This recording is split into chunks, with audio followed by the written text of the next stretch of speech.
In 1994, three cave explorers were hiking through southern France when one of them felt something strange. Cold air. Coming from the ground.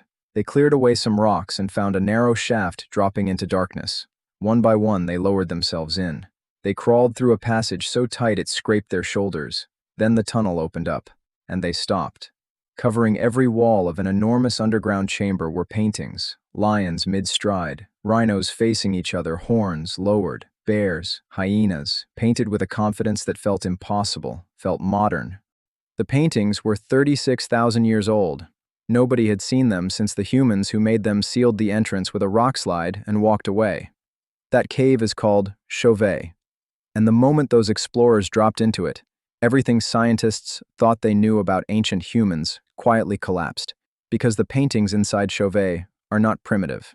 They use shading, perspective, motion. The artists scraped the walls smooth before painting to create a clean surface. These are not the clumsy markings of people who hadn't figured out art yet. These are the work of people who understood exactly what they were doing, which makes the real question so much harder. What were they doing? Here is what makes cave paintings one of the strangest mysteries in human history. It isn't that ancient humans made them, it's where they made them. Most people picture cave paintings near entrances, easy to reach. But the most significant paintings are never there. In Lascaux, discovered by four teenage boys chasing their dog through the woods in 1940, the deepest paintings require crawling through a passage called the well. It drops nearly 5 meters straight down. At the bottom, in a chamber almost nobody could reach, is a single scene unlike anything else in the cave. A wounded bison, a man falling backward, a bird on a stick beside him. The only narrative scene in Lascaux, a story, hidden at the bottom of a hole that required a rope to reach. In Chauvet, the most detailed chambers are hundreds of meters from the entrance. The journey in complete darkness with only a torch that could extinguish at any moment, through passages that sometimes required crawling on hands and knees, would have taken hours. Every explanation scientists had for why humans painted collapsed when they looked at where the paintings actually were. Hunting magic. You paint the animal before you hunt it, except the most commonly painted animals at many sites were dangerous predators. Nobody was hunting hyenas for food, decoration, except nobody decorated the places people actually lived. The art went specifically into the deepest, darkest, hardest to reach places available, teaching younger hunters, except some painted chambers are so small only 1 or 2 people could fit inside. Nothing worked. And then, some researchers began thinking ancient humans weren't painting animals onto the walls. They thought the animals were already inside them. But to understand why anyone would believe that, we need to go deeper. In Maltravieso cave in Spain, there are handprints, dozens of them pressed deep into the cave system. Red ochre blown around, splayed fingers leaving ghostly outlines in the rock. When researchers began measuring them, they found something that stopped everyone cold. Some of the handprints were tiny, children's hands, several of them. One print belonging to a child no older than 3 years old. Someone carried a child deep into a lightless cave, crawling through narrow passages in complete darkness, and held that child's hand against the wall while pigment was blown around it. That is not casual. That is not accidental. That is a ritual, performed deliberately on a child young enough that they would have no memory of it afterward. Which means whatever was happening in these caves was important enough that you needed to bring your children into it before they were old enough to understand it. Then researchers started paying attention to something that should have been obvious from the beginning. The painted spots are almost never acoustically neutral. Chambers with the most paintings are almost always chambers with the strangest acoustics. Places where sounds echo in ways that feel wrong, where a single voice seems to come from everywhere at once, where drumming produces a resonance that feels less like sound and more like something physical moving through you. One researcher began mapping painted locations against acoustic anomalies across multiple cave systems. The overlap was not coincidental.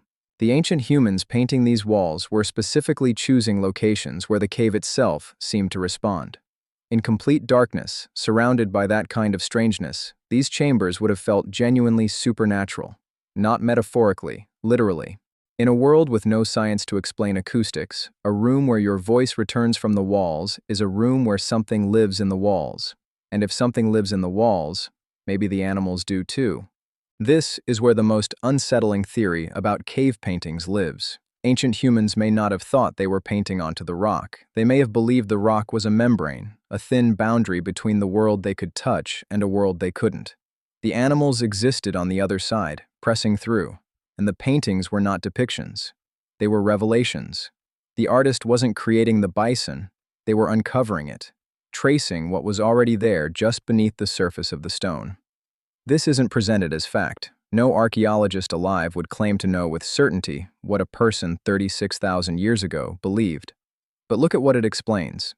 Why go so deep into the cave? The deeper you go, the thinner the membrane. The further from daylight, the closer to the other side. Why use the natural contours of the rock? Why the acoustics mattered? If you believed something lived in the walls, a chamber where the walls spoke back was exactly where you needed to be. And why carry a 3-year-old through darkness and hold their hand against the stone? Because you were introducing them to what lived on the other side. Every piece of evidence that confused researchers for decades suddenly points in the same direction, not proof, but the most fascinating explanation anyone has found. The last person to paint in Chauvet did so roughly 26,000 years ago. Shortly after, the entrance collapsed in a rockslide. The cave sat sealed and untouched for 26,000 years. When the explorers dropped in that day in 1994, the floor still held the footprints of the people who had been there last. The charcoal from their torches was still on the ground, and on the walls, paintings, still there. The torch marks on the ceiling show exactly where someone stood and held their light up to look at what they'd made. You can see the precise spot where they stood. You can see exactly what they were looking at. 36,000 years later, we still don't know what they believed was on the other side of that wall.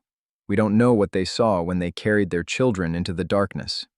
We don't know if the animals they painted felt real to them in a way we no longer have the capacity to understand. What we know is that they kept going back. For 30,000 years, generation after generation crawled into the deepest parts of the earth they could find, carrying fire, carrying pigment, carrying children, and left something behind that we are still standing in front of, still unable to fully explain.